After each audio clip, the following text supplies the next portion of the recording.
Pemerintah Indonesia melalui Badan Pangan Nasional atau Bappenas baru saja mengambil langkah besar dalam kebijakan pangan nasional dengan mengumumkan penghapusan harga eceran tertinggi nasional untuk beras. Kebijakan ini menandai perubahan penting dalam cara pemerintah mengelola harga beras, salah satu komoditas paling vital bagi masyarakat Indonesia.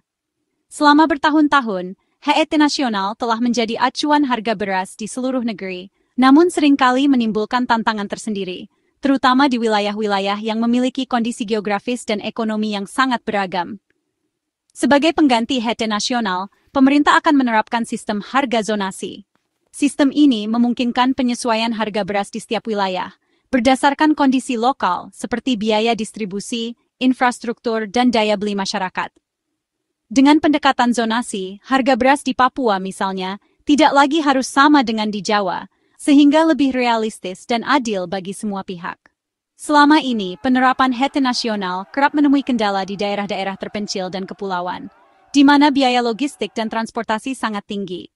Akibatnya, harga beras di pasar lokal seringkali jauh melebihi patokan HET, sehingga menimbulkan keresahan di kalangan masyarakat dan pelaku usaha. Dengan sistem zonasi, diharapkan harga beras di pasar akan lebih mencerminkan realitas di lapangan, tanpa membebani pedagang maupun konsumen. Sistem zonasi ini dirancang dengan mempertimbangkan berbagai faktor penting, seperti status wilayah, biaya distribusi, dan kebutuhan lokal. Dengan demikian, kebijakan ini diharapkan mampu menciptakan keadilan harga yang lebih merata, tidak hanya bagi petani yang memproduksi beras, tetapi juga bagi pedagang yang menyalurkan, serta konsumen yang membelinya. Semua pihak diharapkan dapat merasakan manfaat dari sistem yang lebih fleksibel dan responsif terhadap kebutuhan daerah masing-masing. Kepala Bappenas menegaskan bahwa tujuan utama dari kebijakan baru ini adalah menciptakan keadilan harga di seluruh Indonesia, sekaligus membangun ekosistem beras yang sehat dan berkelanjutan. Pemerintah ingin memastikan bahwa setiap lapisan masyarakat, mulai dari petani hingga konsumen akhir, mendapatkan perlindungan dan kepastian harga yang wajar. Proses transisi menuju sistem zonasi ini akan dilakukan secara bertahap dan terukur. Pemerintah memberikan waktu adaptasi bagi seluruh rantai pasok, mulai dari petani, pedagang, hingga konsumen, agar dapat menyesuaikan diri dengan perubahan yang terjadi. Sosialisasi dan edukasi juga akan terus dilakukan agar semua pihak memahami manfaat dan mekanisme kebijakan baru ini. Dengan langkah berani ini, pemerintah berharap dapat menciptakan pasar beras yang lebih adil, transparan, dan berkelanjutan. Kebijakan harga zonasi diharapkan menjadi solusi jangka panjang untuk menjaga stabilitas harga beras, meningkatkan kesejahteraan petani, dan memastikan seluruh rakyat Indonesia dapat mengakses beras dengan harga yang wajar sesuai kondisi daerah masing-masing. Indonesia adalah negara kepulauan yang sangat luas, terdiri dari lebih dari 17.000 pulau yang membentang dari Sabang sampai Merauke. Setiap pulau, bahkan setiap provinsi, memiliki karakteristik geografis, infrastruktur, dan akses yang berbeda-beda. Hal ini membuat tantangan logistik di Indonesia sangat kompleks, terutama dalam distribusi kebutuhan pokok seperti beras. Biaya logistik dan produksi beras sangat bervariasi antar wilayah. Di beberapa daerah, akses jalan yang sulit, jarak tempuh yang jauh, hingga keterbatasan transportasi membuat ongkos distribusi menjadi jauh lebih mahal dibandingkan wilayah lain yang infrastrukturnya sudah maju. Menyamakan harga beras di Jawa dan Papua misalnya, tidaklah realistis. Di Jawa, sebagai sentra produksi, biaya produksi dan distribusi relatif rendah. Sementara di Papua, beras harus dikirim ribuan kilometer, melewati laut dan darat, sehingga ongkosnya melonjak drastis. Perbedaan inilah yang membuat harga beras di tiap daerah tidak bisa dipukul rata. Ketika pemerintah menerapkan harga eceran tertinggi nasional yang seragam, pedagang di daerah konsumen sering tertekan. Mereka kesulitan menjual beras dengan harga yang ditetapkan, karena biaya yang mereka keluarkan jauh lebih tinggi. Akibatnya, beras menjadi langka di pasar, dan masyarakat kesulitan mendapatkan kebutuhan pokok dengan harga wajar. Untuk mengatasi masalah ini, pemerintah memperkenalkan sistem zonasi harga beras. Sistem ini membagi Indonesia ke dalam beberapa zona harga, menyesuaikan dengan kondisi logistik dan biaya produksi di masing-masing wilayah. Dengan zonasi, harga beras diatur lebih fleksibel sesuai realitas lokal, sehingga lebih transparan dan adil bagi semua pihak. Dengan sistem zonasi, harga di sentra produksi seperti Jawa akan tetap lebih rendah. Sementara di daerah konsumen seperti Papua atau Maluku, harga disesuaikan dengan biaya logistik yang lebih tinggi. Ini menciptakan keseimbangan antara produsen dan konsumen, serta mencegah terjadinya kelangkaan akibat harga yang tidak sesuai kenyataan. Tujuan utama dari sistem zonasi ini adalah menciptakan stabilitas harga yang adaptif dan berkelanjutan, sehingga masyarakat di seluruh Indonesia tetap bisa mengakses beras dengan harga yang wajar sesuai kondisi daerahnya. Selain itu, sistem ini juga memberikan ruang bagi pemerintah untuk melakukan intervensi yang lebih tepat sasaran. Jika terjadi lonjakan harga di zona tertentu, pemerintah bisa segera mengambil langkah, seperti menambah pasokan atau memberikan subsidi, tanpa harus mengganggu stabilitas di wilayah lain. Dengan begitu, kebijakan yang diambil menjadi lebih responsif dan efektif, karena mempertimbangkan kebutuhan dan tantangan spesifik di setiap zona. Zonasi harga beras juga mendorong kolaborasi antara pemerintah pusat, daerah, dan pelaku pasar. Setiap pihak bisa berperan aktif dalam menjaga stabilitas harga dan ketersediaan beras di wilayahnya masing-masing. Inilah solusi untuk mengatasi gejolak harga akibat kebijakan satu harga yang kaku. Dengan zonasi, harga beras di Indonesia bisa lebih adil, transparan, dan berkelanjutan demi kesejahteraan seluruh rakyat. Kebijakan zonasi lahir dari diskusi panjang antara pemerintah, petani, pengusaha, dan pedagang. Tantangan HET tunggal diungkap, terutama oleh pelaku usaha di Indonesia Timur yang terbebani biaya logistik.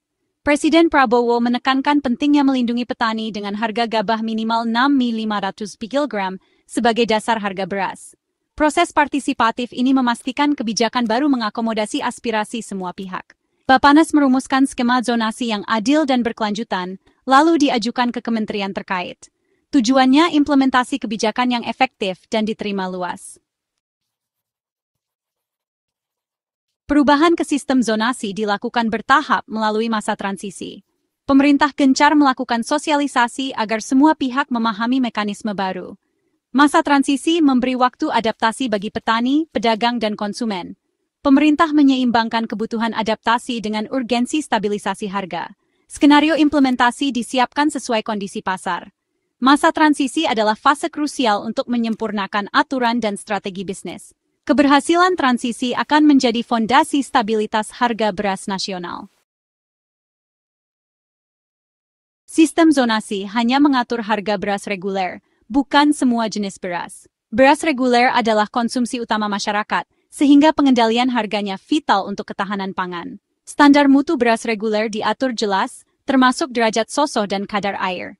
Beras khusus seperti organik, ketan, atau beras geografis dibiarkan mengikuti mekanisme pasar. Pengaturan ini melindungi masyarakat berpenghasilan rendah dari inflasi pangan. Sementara itu, produsen beras khusus didorong berinovasi dan menawarkan pilihan lebih beragam. Meski harga beras khusus bebas, produsen wajib sertifikasi untuk klaim seperti organik atau biofortifikasi. Sertifikasi melindungi konsumen dari penipuan dan memastikan kualitas produk. Produsen jujur mendapat perlindungan dan insentif untuk menghasilkan produk berkualitas. Pemerintah mengatur proses sertifikasi agar mudah diakses, terutama bagi petani kecil. Aturan ini membangun pasar beras khusus yang sehat dan terpercaya. Data terbaru dari BPS Jawa Barat pada Juli 2025 menunjukkan adanya kenaikan harga beras yang cukup signifikan di sentra produksi utama, yaitu wilayah Ciayu Majakuning. Wilayah ini dikenal sebagai salah satu lumbung padi terbesar di Jawa Barat, sehingga perubahan harga di sini sangat mempengaruhi pasar beras secara keseluruhan di provinsi ini. Kenaikan harga beras, baik jenis premium maupun medium, langsung dirasakan oleh konsumen. Banyak ibu rumah tangga dan pelaku usaha kecil harus menyesuaikan anggaran belanja mereka. Tidak sedikit yang mulai beralih ke jenis beras dengan kualitas lebih rendah demi menghemat pengeluaran, sementara sebagian lainnya terpaksa mengurangi konsumsi. Salah satu penyebab utama kenaikan harga ini adalah berakhirnya masa panen raya. Setelah panen selesai, pasokan gabah dari petani menurun drastis, sementara permintaan beras di pasar tetap tinggi. Kondisi ini menyebabkan stok di gudang menipis, dan harga pun terdorong naik. Selain itu, Para petani juga menghadapi kenaikan biaya produksi, mulai dari harga pupuk, benih, hingga biaya tenaga kerja. Faktor cuaca yang tidak menentu, seperti hujan yang datang terlambat atau panas berkepanjangan, turut memperburuk situasi. Semua faktor ini menambah tekanan pada harga beras di tingkat konsumen. Siklus kenaikan harga beras ini sebenarnya terjadi hampir setiap tahun terutama setelah panen raya berakhir.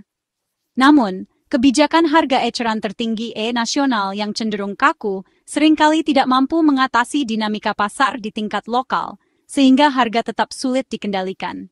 Studi kasus di Jawa Barat ini menegaskan pentingnya kebijakan harga yang lebih fleksibel dan responsif terhadap kondisi di lapangan. Pemerintah daerah bersama kelompok tani dan pelaku pasar perlu duduk bersama untuk mencari solusi yang lebih adaptif, agar harga beras tetap stabil dan terjangkau. Salah satu solusi yang diusulkan adalah penerapan sistem zonasi harga beras.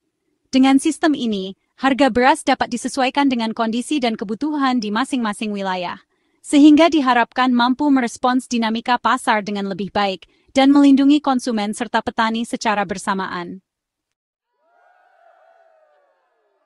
Kebijakan zonasi melindungi petani di hulu dan konsumen di hilir. Jaminan harga gabah minimal memberi kepastian dan insentif bagi petani. Petani sejahtera memastikan pasokan beras nasional terjaga. Di sisi konsumen, harga zonasi mencerminkan biaya real, bukan sekadar angka di atas kertas. Pemerintah tetap bisa intervensi jika harga melonjak di zona tertentu. Zonasi bukan membiarkan harga liar, tapi mengatur lebih cerdas sesuai kondisi lokal. Tujuannya stabilitas dan keterjangkauan harga beras untuk semua. Implementasi zonasi butuh landasan hukum kuat.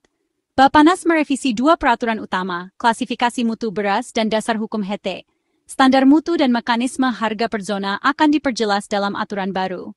Revisi ini penting untuk kepastian hukum dan pengawasan harga di pasar. Targetnya, revisi selesai cepat agar transisi berjalan lancar.